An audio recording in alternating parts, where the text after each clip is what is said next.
Hey guys, Ivan here with the Old School Labs, and the topic of this video is going to be the best bodybuilding competition of all time that wasn't Mr. Olympia. Now, we're not talking about the Arnold Classic, that is considered to be the second most prestige bodybuilding competition in the world. We're not even talking about the New York Pro, or as it once was called, the Night of Champions. No, we're talking about the British Grand Prix. And specifically this one that happened in 1999. This is arguably, and I think many would agree, the best bodybuilding competition that wasn't Mr. Olympia. Now, does this mean that every Mr. Olympia was better than this competition? Hell no. As a matter of fact, I think I could say that only a few Mr. Olympia competitions were better than this show. Because you had the top guys, all the top guys. And they all brought an amazing shape. So as you can see right here, you had Ronnie Coleman, Kevin Levrone, Milos Sarcev, but Milos was 5th. Kevin was 3rd. 2nd place was Flex Wheeler, and 4th place was Dexter Jackson. So that was your top 5. And out of your top 5, you had some really big names, So let's go bottom up. Let's see who placed where. Because this is an amazing lineup just considering the names, but more than that, the shape that these guys brought. Some of them were at their best of all time, yeah, arguably, but I think this was arguably, again, the best version of Flex Wheeler, the biggest, the fullest, and the most conditioned at the same time. Ronnie Coleman also, one of his best shapes ever. Kevin Levrone was extremely big and full, and he brought the conditioning. Milos Sarcev also, probably his best ever. That year he was the biggest. He didn't really have the quality that he once had because he used, admittedly, he used Synthol in his arms and his calves, and it definitely did hurt him in a way, but he was much bigger than any year before, and I guess it worked because he was able to beat guys like Marcus Ruhl, Nasser El Sambari, Jean-Pierre Fuchs. 17th spot was Gustavo Badel. So, how crazy this is. 17th spot. 17. 16 guys are better than Gustavo Badel. And Gustavo was 3rd place at the Mr. Olympia 2004, only 5 years later. So this tells you how deep the lineup was, how tough the competition was. Yeah, Gustavo was soft. He wasn't at his best. If he competed today at the Mr. Olympia, he would probably do much better than 17th place. Anyways, the 16th place. 16th place was Jean-Pierre Fuchs, who was also one of the top guys during the 90s. Arguably the best back after Dorian Yates during the 90s, and I guess after Ronnie Coleman too. Yeah, he wasn't really on, but a big name in this lineup. That means it's a good show if you have big names like that. Then you have a bunch of guys who aren't exactly super known, but at the 7th spot, you had Marcus Ruhl, who is probably the biggest freak of them all. He maybe didn't have as much muscle as Ronnie had, for example. I mean, Ronnie was much better bodybuilder than Marcus, but the freakiest looking bodybuilder of all time, that would be him. He was just big. He had that big, freaky looking frame. He had one of the best chests of all time. He had really good traps, and he was just a huge guy. He had that freak factor like nobody else had. Anyways, he was 7th spot. 7th spot. And 6th spot was Nasser El Sambari, who was, again, arguably, 1997 Mr. Olympia winner.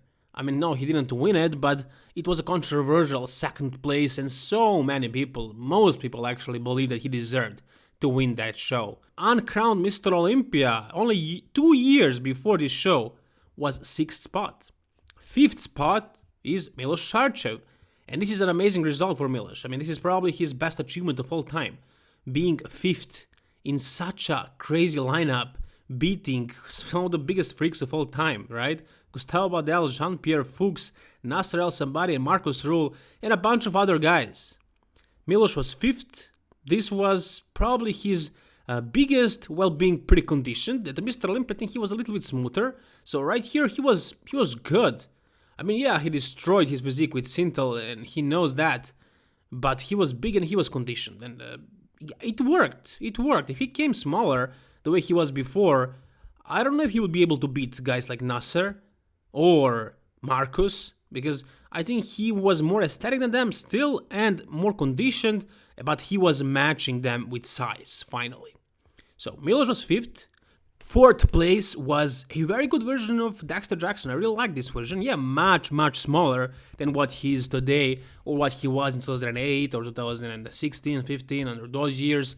But he was really good. He was really aesthetic. He had really good legs. He was full. He was very symmetrical. He had back. He had everything. He had really everything.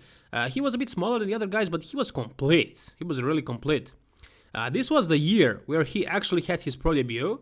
No, this show wasn't his pro debut, this was only his 2nd show after his pro debut. His pro debut was Arnold Classic, where he took 7th place, and then he did the British Grand Prix, where he took 4th place, and then he did the Mr. Olympia. The year before, 1988, he turned pro. So, very good result for Dexter. It was obvious at the time how big potential this guy had, and of course, eventually he won that one Mr. Olympia title, and he will go down in history as one of the greatest bodybuilders of all time, considering his pro wins, and he had so many of them, 29 so far, right? And he's going for his 30th. Anyways, 3rd spot was Kevin Levrone. Now Kevin, he was really good. He was spot on. He was full and he was conditioned. But Flex was just a better bodybuilder. He had better genetics. He had smaller waist. He had the freakier looking physique overall. He had probably better back, more balanced physique. He had a better shape of the muscle, and I guess that's the only reason why he was able to beat Kevin. If Flex came a little bit off, like if he wasn't as conditioned as he was, if he wasn't as full, if he came just a little bit off, Kevin would have beaten him. But no, he was on, and that's why he beat him, and it was really close actually between him and Ronnie.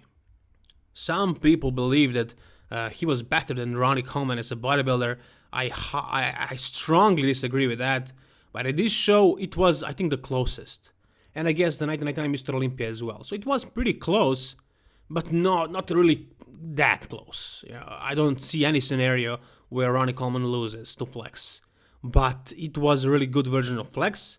There are many photos, many iconic photos of Flex from this show and from other bodybuilders as well. Some other bodybuilders who did really good at this show, they have those very famous iconic photos taken at this show. And we come to the 1st spot, of course. Ronnie Coleman, who was a Mr. Olympia at the time, he decided to do it. He decided to jump in, which is rare to see these days. Bodybuilders don't really compete, but I guess Ronnie wanted to take that money, and he did it, and he won the show easily. Yeah, I would say so. I mean, Flex was good, but was he as good as Ronnie? Come on. No, he wasn't. Anyways, it was an amazing show. It was really an amazing show. All these guys brought their A game, and they all came. And, I mean, how many Mr. Olympia shows were better than this one? Honestly, this was one of the best bodybuilding shows of all time. And if you take a look at Mr. Olympia over the past couple of years, you cannot even compare it to 1999 British Grand Prix.